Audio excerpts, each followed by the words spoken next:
Infelizmente, nós não poderemos mostrar essa entrevista que seria feita ao vivo. O secretário, no entanto, garante que esse problema será resolvido ainda hoje. O Palmeiras vence e está mais perto das semifinais do Campeonato Paulista. Bom dia, Débora. Bom dia, Nascimento. Já arrumou a malinha aí para viajar na Semana Santa ou não? Não, vamos trabalhar, né? Vamos trabalhar. E como é que fica a situação do Verdão aí? Para vocês, da nossa ordem iniciática, onde nós temos os estágios de preparação para as pessoas começarem a adentrar na iniciação espiritual e encontrarem o seu equilíbrio aqui na vida e aqui na Terra. Muita paz, muitas vibrações para vocês. Obrigada, Edson. Até a... Faltam 743 dias para os 500 anos do Brasil.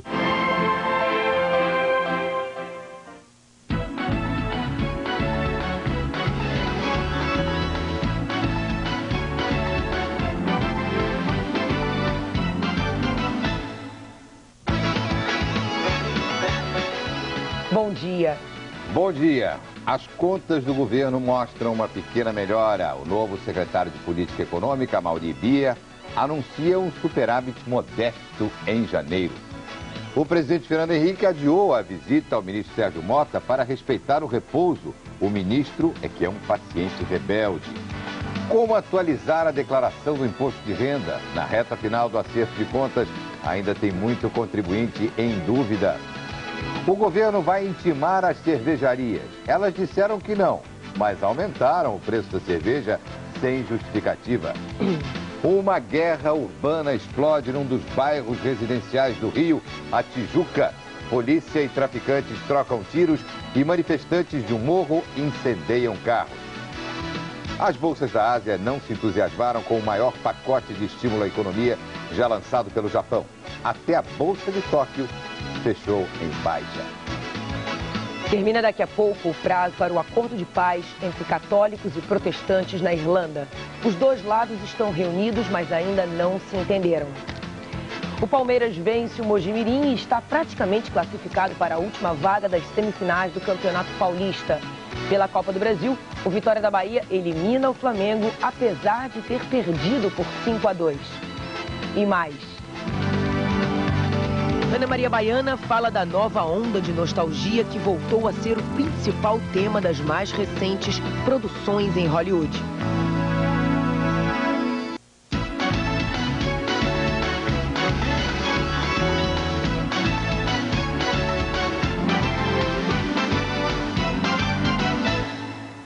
Guerra no meio da rua. A cidade, o Rio de Janeiro, o bairro A Tijuca, um dos mais populosos e tradicionais da cidade, junto ao estádio do Maracanã. Os traficantes de drogas usaram o protesto dos moradores de uma das favelas da Tijuca para enfrentar a polícia. O conflito, comum nos morros dominados pelo tráfico, desceu para as ruas residenciais. Houve tumulto, pedradas, carros incendiados, tiroteio. 2 horas de pânico no bairro, que já foi o mais conservador e pacato do Rio. A polícia foi chamada para acabar com uma manifestação ontem à noite. Mais de 300 moradores do Morro da Formiga fecharam a rua Conde de Bonfim. Queimaram pneus e incendiaram carros. Queriam vingança pela morte de um entregador de jornais de 19 anos. Alegavam que a polícia militar entrou na favela atirando de madrugada e atingiu o rapaz. Os policiais cercaram a rua e expulsaram os manifestantes. O conflito deixou os moradores da Tijuca em pânico e pelo menos uma pessoa ficou ferida com pedradas na cabeça. Em outros 2 pontos do Rio, mais confrontos entre policiais e traficantes de drogas. Uma menina de 13 anos, grávida, foi baleada durante um tiroteio numa blitz policial perto da linha vermelha, uma das principais vias expressas de entrada e saída da cidade. Ela morreu num hospital da Baixada Fluminense. Os moradores fecharam as pistas e botaram fogo em pneus. No Morro do Dendê, na Ilha do Governador, zona norte do Rio, 2 homens morreram numa troca de tiros com a polícia. Foi durante uma operação na favela ontem à noite. O presidente Fernando Henrique Cardoso adiou a visita ao ministro Sérgio Mota, que está na unidade de tratamento semi-intensivo do Hospital Albert Einstein, em São Paulo. Vamos até lá com Carlos Nascimento. Nascimento, quadro estável o do ministro Mota?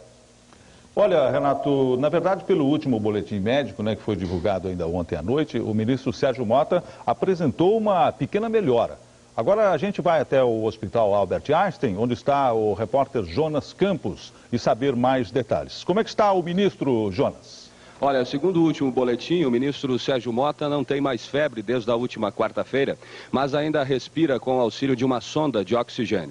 O ministro está internado numa unidade de tratamento semi-intensivo aqui do hospital, acompanhado por familiares. Um dos médicos responsáveis pelo tratamento informou que a infecção que atinge o ministro é causada por bactérias presentes no ar e demora até 15 dias para desaparecer. O tratamento está apenas no começo e, segundo o médico, não existe previsão de alta. Mas os médicos reafirmam que o ministro apresenta progressiva melhora. Nascimento. Eu apurei que o presidente resolveu não ir ao Albert Einstein ontem porque o ministro Sergião estava ligado a um balão de oxigênio e, como ele gosta, né, de falar demais, poderia se cansar. Essa visita deve acontecer até domingo, período em que o presidente está em seu sítio em Ibiúna, aqui perto da capital. Saíram também notícias de que o governo estaria pensando em substituir o ministro Mota, mas fontes próximas do presidente negam isso. O que preocupa mesmo o governo é a indisciplina do ministro Sergião, viu, que não se cuida como deveria. Uma última informação aqui, Renato, é grave o estado de saúde do senador Humberto Lucena, do PMDB da Paraíba, viu? Ele sofreu 2 paradas cardíacas nesses últimos 3 dias. O senador, na verdade, está internado desde o dia 18 de fevereiro no Instituto do Coração, o INCOR, aqui em São Paulo, Renato. E no caso do ministro Mota, Nascimento, a decisão do presidente parece que tem fundamento porque ele realmente é um paciente impaciente, né? A palavra usada que eu ouvi muito foi indisciplinado, né? O governo, o presidente gostaria que ele ficasse mais quietinho ali, seguindo as recomendações médicas, né? Mas ele não dá folga para ninguém, o ministro. Vai acabar o monopólio das listas telefônicas. Agora qualquer empresa pode publicar listas. Vamos a Brasília com o Luiz Carlos Braga. Braga, como é que fica? Algumas cidades têm listas de menos. Agora vai ter lista de mais? Pode até ter lista demais, mas não vai provocar confusão não, se der certo, se o pessoal seguir direitinho a orientação da Anatel. A Agência Nacional de Telecomunicações, a Anatel, vai acabar com a reserva de mercado na edição de listas telefônicas. A nova regulamentação estabelece que qualquer empresa do setor pode publicar as listas. Na primeira fase, em cada região, 2 empresas vão concorrer na operação da telefonia fixa. Elas serão obrigadas a fornecer de graça uma lista telefônica, que deve divulgar também os números dos telefones dos assinantes da concorrente e os números e endereços dos orelhões e telefones comunitários. Mas as edições de listas telefônicas não devem parar por aí. As empresas que entrarem neste mercado vão poder publicar também listas mais finas, com telefones específicos de um segmento. Médicos, dentistas, escolher um determinado bairro. Mas para isso, precisam da autorização da Agência Nacional de Telecomunicações. As regras foram decididas na reunião semanal da Anatel, mas ficou para o fim do mês a definição do novo edital para a licitação da telefonia celular banda B na área 8, região norte do país, a única que não teve candidatos. O presidente da Anatel, Renato Guerreiro, admitiu que o preço mínimo cobrado pela concessão foi uma das exigências que assustou os investidores. O preço é um dos itens que não tem regulamentação, quer dizer, ele é estabelecido em função do interesse, então é um item que pode ser modificado. Quem deve declarar o imposto de renda e como atualizar o valor dos bens na declaração? Na reta final, para acertar as contas com o Leão, ainda tem muito contribuinte em dúvida. Falta pouco, menos de um mês para acabar o prazo de entrega da declaração do imposto de renda. E ainda tem gente preocupada com a restituição do ano passado. Ainda não recebi a restituição do imposto de renda do ano passado. A Receita tranquiliza, os lotes serão distribuídos até agosto. A principal dúvida este ano é sobre a atualização dos bens. É uma novidade da declaração. Quem comprou carro, apartamento ou ações de empresas até dezembro de 95 tem que atualizar os valores seguindo as instruções da Receita. Se você comprou um carro em 94, deve multiplicar o valor que está na declaração do ano passado, R$10 mil, por um coeficiente. No caso, 1,2246. O resultado, R$ 12.246, vai para a coluna de 97. Quem declara pelo computador nem precisa fazer conta. Essa diferença de valor entre 10 mil e 12.246, é um valor que não vai ser tributado, é um valor só de conferência. E mesmo quem não está obrigado a declarar, desta vez vai ter que se entender com o leão. Mas não é agora. Em junho, todo mundo vai ter que atualizar o CPF. Mas o contribuinte pode passar as informações até por telefone.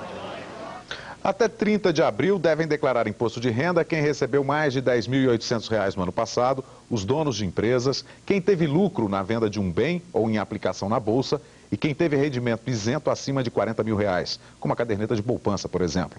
E os mais de 80 mil estrangeiros que moram e trabalham no Brasil são obrigados a declarar. Segundo o secretário da Receita Federal, Everardo Maciel, o estrangeiro que não fizer pode até ser expulso do país. E o novo secretário de Política Econômica do Ministério da Fazenda, Mauri Bier, culpou as empresas estatais pelo resultado das contas públicas em janeiro. Segundo ele, elas passaram de um superávit de 0,8% do PIB em janeiro de 97 para um déficit de 0,7% neste ano.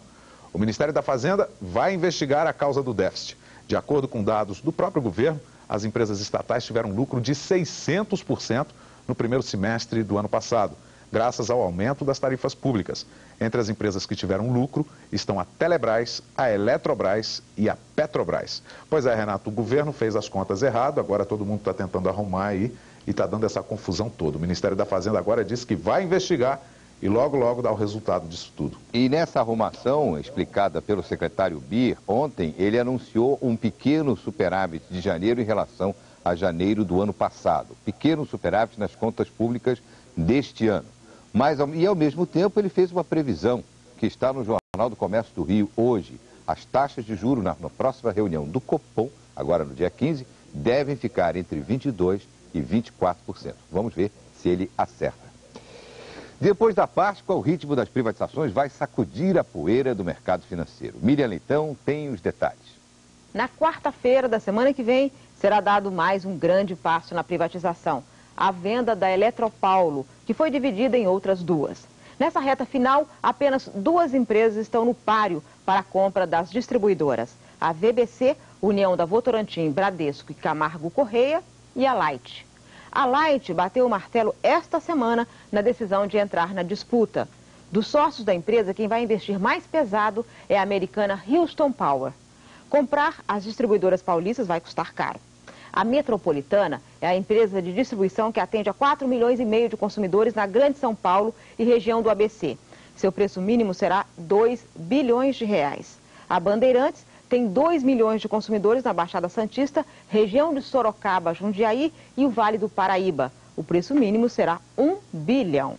O BNDES vai financiar metade do preço mínimo, mas se o mesmo grupo ganhar as duas concorrências, o banco só vai financiar um dos negócios. Além disso, São Paulo vai vender no mesmo dia metade da empresa de transmissão. Será muito dinheiro, disputa acirrada e quando acabar a venda, 60% da distribuição brasileira de energia elétrica estarão em mãos privadas. Será um senhor leilão. E será que vai funcionar depois? A experiência que deu certo, os trabalhadores descobrem uma saída para a falta de empregos. E Ricardo Boechat diz o que vai acontecer com as cervejarias que aumentaram os preços sem justificativas. Agora são 7 horas e 27 minutos. Quinta-feira que vem. O clima do encontro promete não ser nada ameno. Esta semana os fabricantes aumentaram em 20% o preço das cervejas. Mas quando o governo quis saber por quê, eles negaram o reajuste. Aí a Secretaria de Direito Econômico mandou seus fiscais à rua tomar um chopinho e descobriu que as cervejarias tinham mentido para o governo. A reunião de quinta-feira vai começar com uma multa de R$ 3 milhões para cada cervejaria em cima da mesa. Se elas não se explicarem direitinho, a multa vai sair do papel e os preços terão que voltar aos níveis de março. Outra reunião da semana que vem vai ser da Associação Comercial de São Paulo com a Febraban. Os comerciantes querem que os bancos sejam mais rigorosos na distribuição dos talões de cheque aos correntistas. O motivo da preocupação é o seguinte: os cheques sem fundo recebidos pelo comércio paulista em março chegaram a 2.800.000. É como se mais de 10% dos paulistas tivessem passado pelo menos um borrachudo no mês passado. Os cheques sem fundo de São Paulo no primeiro trimestre cresceram 68% em relação a 97%. É uma loucura. e tem até o fim do ano previsão alegando que pode chegar a 35 milhões de cheques sem fundo só em São Paulo, doutor Renato. É cheque sem fundo para burro. É a chamada... É a inadimplência, né? O governo chama de inadimplência. Inadimplência. Né? Para você é uma coisa mais simples. Quebradeira falta geral. Turma Agora, voltando mesmo. à cervejaria, que mentirinha de perna curta essa, né? Dizer que não aumentou. É só ir na rua e ver que o preço aumentou. Devem estar achando que o pessoal em Brasília bebe, né? Para não perceber isso. Bebe e não chope. E não chope. Uma feira a que ninguém consegue resistir, especialmente as mulheres. As utilidades domésticas, que muitas vezes acabam virando inutilidades decrépitas, pelo menos uma grande parte delas. Vamos a São Paulo com Carlos Nascimento. Nascimento, e você? Já se deixou tentar por algum aparelhinho novo? Aquele tipo, espremer limão, ou uma televisão que toca tangos, alguma coisa maluca assim? Quem é que escapa dessa tentação, não é? Ninguém, né? Tá certo? E a UD é um dos pontos importantes aqui do calendário de eventos, né, que São Paulo oferece ao país todo ano. A feira está sendo aberta hoje, a Feira de Utilidades Domésticas. Entre aparelhos futuristas, a feira concentra os lançamentos num velho conhecido do público, que é a TV. O aparelho de TV gira para um lado e para o outro. Tem menos de 10 centímetros de largura e pode ser fixado na parede. Ganhou a alta definição e divide a tela com a do computador. Parece o futuro, mas é o presente. São as novidades da Feira de Utilidades Domésticas, a famosa UD. A grande atração deste ano são os novos televisores. Desde o início do Plano Real, o mercado vendeu cerca de 22 milhões de aparelhos. E agora o consumidor está mais exigente. O que a gente está assistindo aqui? Produtos de maior valor agregado, tendo a preferência do público. Principalmente porque as vendas agora estão calcadas nas classes de média a alta. A UD deste ano tem 400 expositores e deve receber 500 mil visitantes loucos por novidades. A UD é aguardada com muita expectativa, porque sabe que vem aqui, vai encontrar lançamentos, vão fazer grandes negócios e a UD vai servir como uma alavanca para o incremento dos negócios nesse segundo trimestre. O melhor da UD é esta sensação de estar vivendo o futuro e conhecendo produtos que antes só apareciam em filmes de ficção científica, como este computador, que além de minúsculo, vem com uma microcâmera. A imagem pode ser congelada na tela do computador e transmitida por fax. Mas além dos produtos futuristas, há também os clássicos que nunca saem de moda. Na verdade, a UD começa a se voltar agora menos para a classe média novidadeira e mais para os consumidores exigentes e sofisticados. Você viu aí que as atrações deste ano serão, em primeiro lugar, os televisores, né? Claro, com a indústria de olho nas vendas para a Copa do Mundo, mas também os aparelhos DVD, o Digital Video Disc, e os eletrodomésticos inteligentes, como o forno de micro-ondas, que dispensa aquela programação que a gente faz. Você põe o alimento e, de acordo com a temperatura, o próprio forno determina o tempo de cozimento ou de descongelamento. E unidos, mas só até que a vida os separe. Aumentam os casamentos que já começam prevendo a separação. Em vez de ir até o juiz para casar no civil, muita gente, no calor da lua de mel, decide de antemão quem fica com o quê no caso de separação. O coração bate mais forte. Qual a importância do dinheiro? O que vale mesmo é o amor, né? Eu quero uma companheira para mim, não um parceiro, um sócio na minha cama. Mas no casamento civil, uma decisão financeira é obrigatória. A regra é o que é meu é seu nas compras feitas enquanto o casal estiver junto, com a comunhão parcial de bens. Outra opção exige pacto antinupcial registrado em cartório. Nada mais é do que um acordo publicamente feito em tabelião, um tabelião de notas, em que o casal vai optar por uma forma de regime pré-estabelecido, ou a comunhão total ou a separação total. Essa casa é apenas um dos bens de um empresário bem-sucedido e com patrimônio razoável. Ele se casou uma vez com comunhão total de bens e se uniu a outras 6 pessoas. Sempre na separação tentava realizar um acordo, mas com a última companheira não deu certo. Ela entrou na justiça, bloqueou os bens e as contas dele, pedindo mais. Constrangido, ele não quer aparecer, mas confessa. Chegou a recorrer à polícia para reaver a própria casa. Um desgaste muito grande. Não quer passar por isso de novo? Não, não quero passar por isso. Agora só com contrato? Agora talvez só com contrato. Este sociólogo diz que 50% dos casamentos acabam em briga e que nos Estados Unidos, contratos definindo desde a partilha de bens e indenizações até a guarda dos filhos podem se tornar obrigatórios. Mas aqui no Brasil... Eu vejo que haverá certa resistência de adoção dessa ideia no Brasil. Com 20 anos de experiência em direito de família, esta advogada revela que o número de contratos para uniões estáveis cresceu 400% nos últimos 2 anos e faz um alerta. Se as pessoas querem viver numa união estável e querem ter um regramento nas suas relações patrimoniais ou mesmo de pensão alimentícia, de uma eventual até indenização pré-estabelecida, querem, enfim, já prever, né, situações que podem ocorrer durante a vida em comum, que façam essa regulamentação. Viu, Renato? Agora só falta, então, mudar o texto litúrgico do casamento, né? Em vez do tradicional, até que a morte os separe, né? Logo, logo, o padre vai dizer assim, mais ou menos o seguinte: de acordo com a cláusula 5ª, parágrafo 1º do contrato celebrado entre as partes, amém.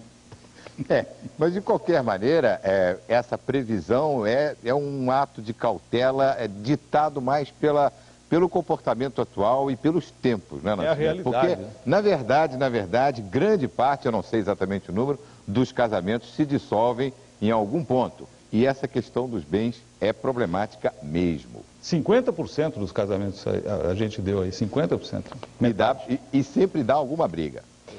Cooperativa. Alguns trabalhadores já descobriram que esta pode ser uma solução vantajosa para quem busca um lugar no mercado. No Rio de Janeiro, o estado que tem mais cooperativas organizadas, a experiência tem dado bons resultados e nas mais diversas profissões.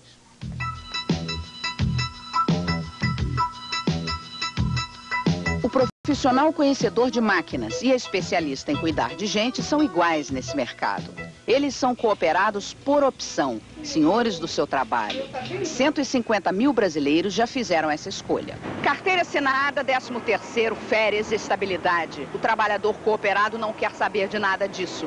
Ele anda na contramão do mercado clássico de trabalho e prefere a instabilidade e o desafio de abrir novas frentes. Jorge Leiria tem uma longa estrada na área da informática e já está numa idade que o atrapalharia no mercado convencional.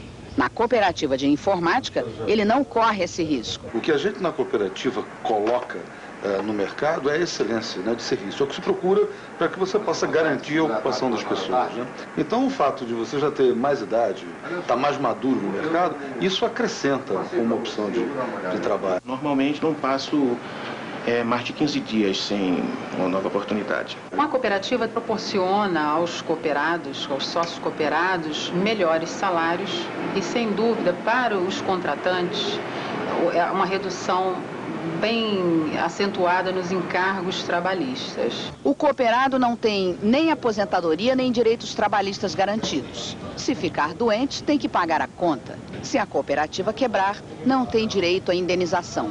São os ossos do ofício. A cooperativa precisa reciclar seus profissionais para enfrentar a competição. Vamos tomar um suquinho agora? Tá muito calor, vamos? Marilena Brito Casimiro se especializou na enfermagem domiciliar. Uma atividade que vai muito além de dar um remédio na hora certa. Enfermagem não é uma coisa mecânica. Primeiro que você tem que olhar pelo seu lado também, que você está cuidando do doente, mas amanhã também pode ser você. Então tem um lado humano.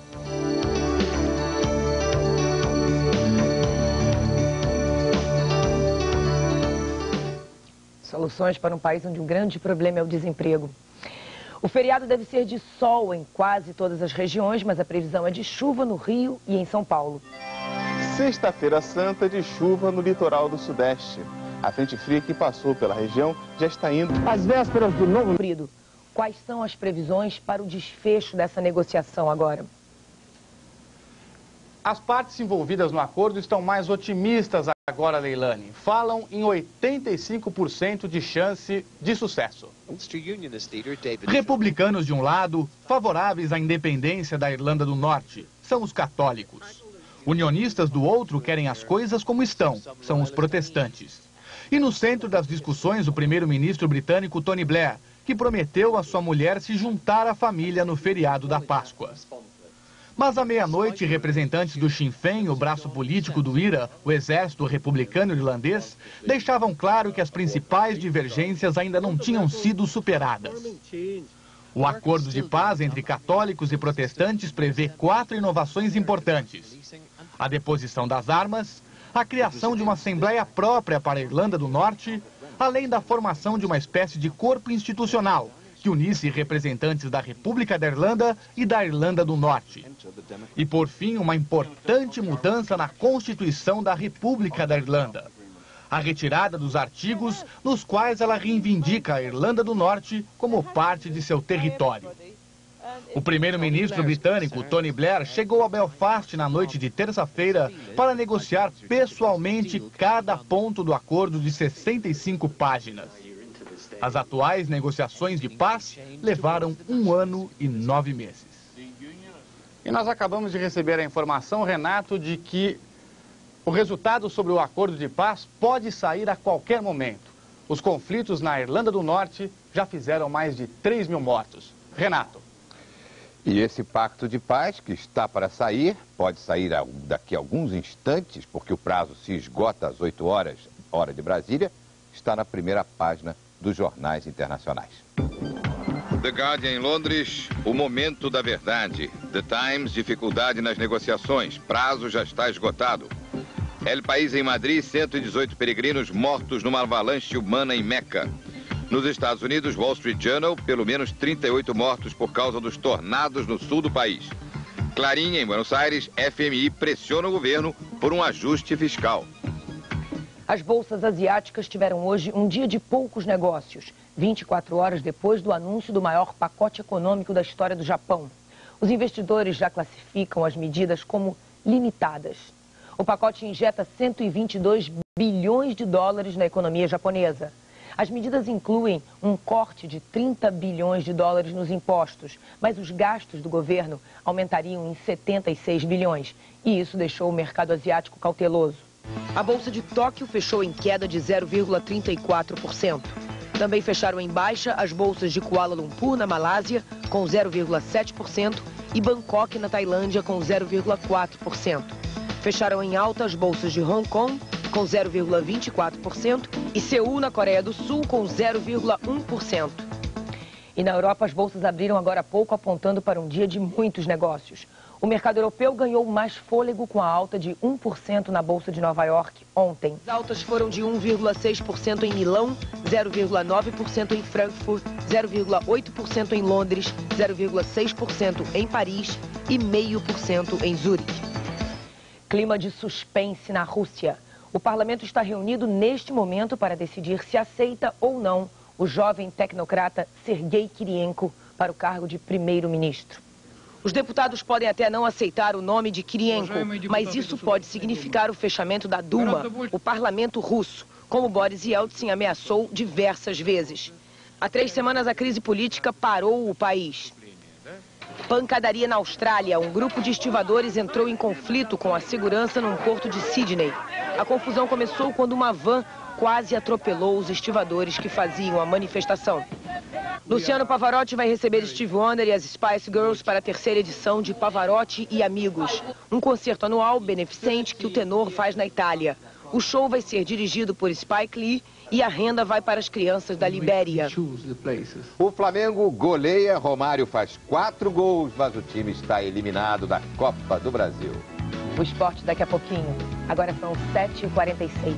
Que a gente identifica em vários rostos diferentes, mas que permanecem no anonimato. São os dubladores. O Brasil tem 400 profissionais apaixonados que sempre fizeram da técnica uma arte. Agora, os dubladores estão fazendo escola e passando essa arte às crianças. Pensei que você me odiasse, sei lá, por que você não me disse que tinha uma namoradinha? Você sabe o que o fricazoide... Eu nunca faria isso, meu filho.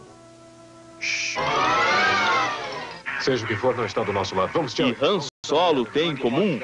Quase nada, a não ser uma leve semelhança na voz. É que os 2 heróis são dublados no Brasil pela mesma pessoa, Guilherme Briggs. Ô, Steph, cadê tu, Tatu? De vez em quando, ele divide o microfone com a namorada, Silvia Saluski, que faz a nova voz de um dos personagens mais conhecidos da TV, o passarinho Piu Piu. Você por acaso não vi um gatinho passando por aqui. Eu acho que eu vi um gatinho.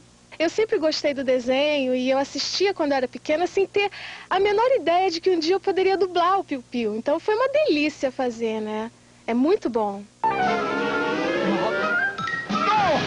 melhor alguém dizer pro gatinho que é mais seguro viajar dentro do trem. E quem não gostaria de se tornar um super-herói? Os 400 dubladores em atividade no Brasil podem, pelo menos, emprestar a voz para seus ídolos. Para Guilherme, dublar Harrison Ford foi uma emoção inesquecível. Toda a minha infância caiu em cima da minha cabeça, né? Eu fui relembrando os filmes. Resultado, fiz um trabalho que me foi comovente para mim. E eu chorei diversas cenas. Foi uma incorporação espiritual do personagem, completa. O que é que está vendo? Você é aquele durão? Me dá um beijinho, garotão. Eu vou dar. O médico Marco Antônio, quando não está no consultório, é a voz no Brasil de vários ídolos do cinema. Brad Pitt, Val Kilmer e George Clooney. Uma coincidência, no plantão médico, Clooney faz o papel do Dr. Ross, um pediatra. Precisamos tirar um pouco de sangue do seu filho para ver se ele foi exposto ao chumbo. O chumbo é ruim para as crianças. Peguei seu filho. Estou pronto para torturá-lo e matá-lo. Então o que vai ser? Emprestar a voz para outra pessoa não é nada fácil. E isso não exige só talento. É preciso aprender a técnica para casar direitinho a voz com o movimento dos lábios. E, além disso, passar toda a emoção do personagem. Isso se aprende na escola. Essas crianças já estão aprendendo a arte de dublar e sonham em emprestar a voz para seus heróis. O Van Damme. E como ele iria falar? Olha aqui, vem cá, cara. Você lembra desde aquele dia que você fez essa cicatriz em mim? Então, nunca mais esqueci disso. Agora eu quero que você venha pra me arrebentar logo a sua cara. Tá aprendendo cedo. Um tema que sempre rendeu bons filmes e roteiros inesquecíveis é a nostalgia. Ana Maria Baiana entrevista a estrela e o produtor de Nos Tempos da Brilhantina e explica por que os fãs de cinema ainda se derretem pelo bom e velho musical.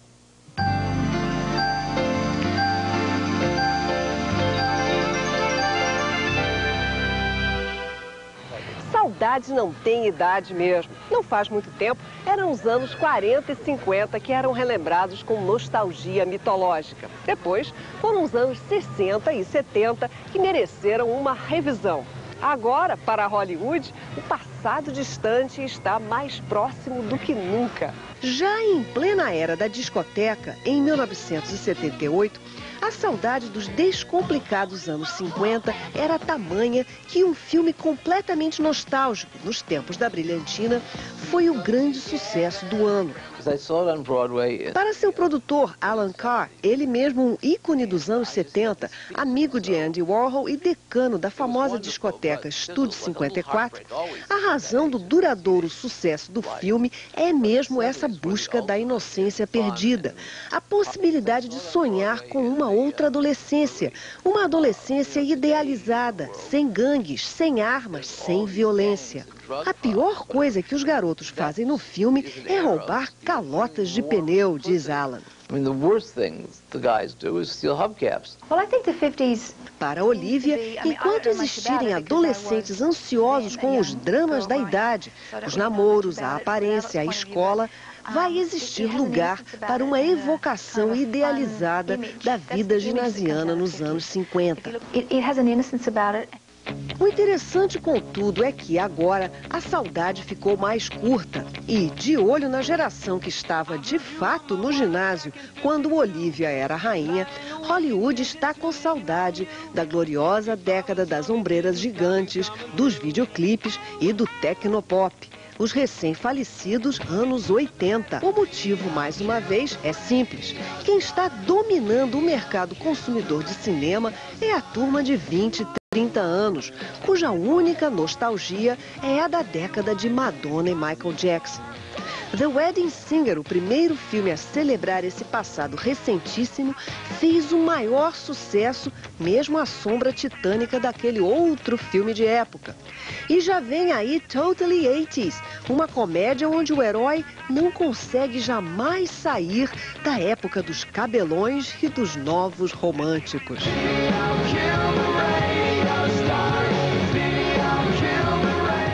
Relembrar e reviver é sempre muito bom, né? Qual década você se identifica? Ai, várias, mas a 70 e 80 é ótimo. O Bom Dia Brasil está terminando. Bom feriado, boa Páscoa. Aproveite bem o seu feriado e a Páscoa. Vamos ver agora as imagens que foram destaque essa semana.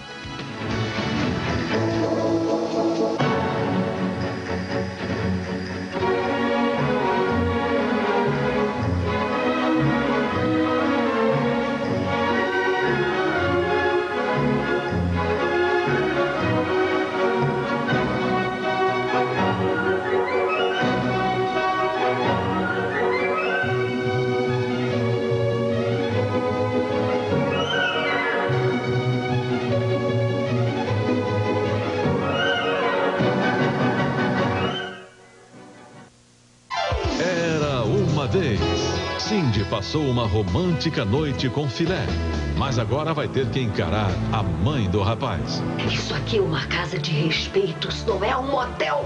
Hoje, 6 da tarde, Era Uma Vez. Globo, um caso de amor com o Brasil.